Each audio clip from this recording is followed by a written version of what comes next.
Week 8, what a week it was in football. But now we're heading into Week 9 and looking ahead, even though it's only Monday night. But I'm going to give you 5 tight ends I'm going to pick up on the waiver wire this week. And the first guy is Eric Ebron of the Pittsburgh Steelers. He's a guy I said he was a sleeper this week. He was on my sleeper list if you saw the video. But anyway, he had a good game as Ebron. He's inconsistent throughout his whole career, but he's a guy definitely on the wire. He's only 45% owned, so he's out there. He had 4 catches for 48 yards and a touchdown and 5 targets. Next week, he's got the Dallas Cowboys coming up. They're one of the worst defenses or the worst defense in football. He's in the top 3 offense, I would say, in the league, and then he's got a great schedule. Dallas, Cincinnati, and Jacksonville, the next 3 for Eric Ebron.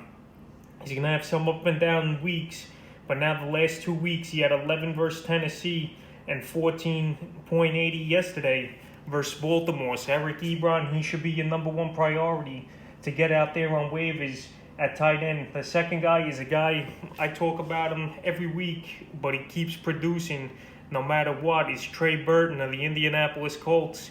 Once again, double-digit fantasy points for Trey Burton. He had 10.10, and this is all PPR scoring. Once again, he had a rushing touchdown at the goal line for 2 yards and then 3 catches for 9. So Trey Burton here, Phillip Rivers likes him.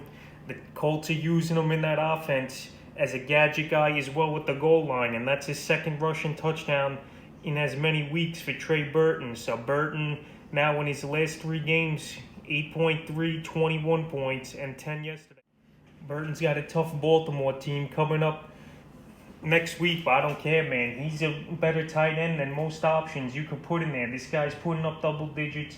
His team believes in him. They're using him in different ways. So Trey Burton, once again, he'll be my second ad at tight end. The third guy is another guy I talk about every week, but he produces and people still aren't listening, is Logan Thomas of the Washington football team. This week he was on bye week, but he's been putting up the numbers since Kyle Allen's been inserted in the starting lineup. In Week 6, he had 13 fantasy points with 3 catches for 42 yards and a touchdown. And then Week 7 versus the Cowboys, 4 catches for 60 yards and a touchdown.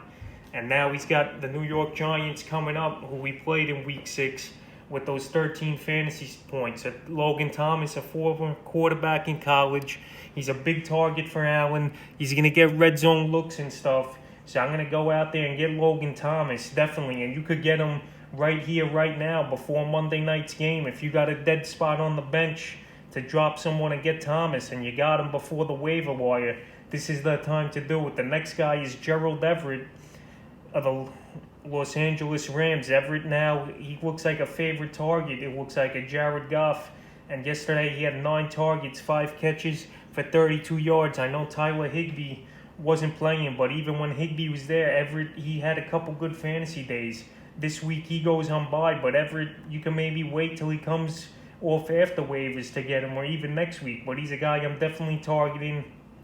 He was a pretty high draft pick, I believe, of the Rams a few years ago. He's a big guy. He runs pretty quick for a tight end, so he's not a bad get. And he's going on bye, though, is the only thing going into Week 9. And the 5th and final guy is Robert Dwelley, the San Francisco 49ers. We saw him a few years ago have some impact, and this week he might be starting for the Niners. At tight end, George Kittle, we saw him get hurt late in the game and limp off the field versus Seattle, and Dwelley came in, and Mullins also. Jimmy G was a nightmare. But anyway, Dwelley came in, he had 4 targets for a catch and 16 yards and a touchdown. This guy, he's not a bad player. We saw him have some impact a few years ago at tight end when Kittle was out. So Dwelley, if he's out there, I think you get him easy. We even wait till the waiver period ends. So this is 5 tight ends I would add going into Week 9.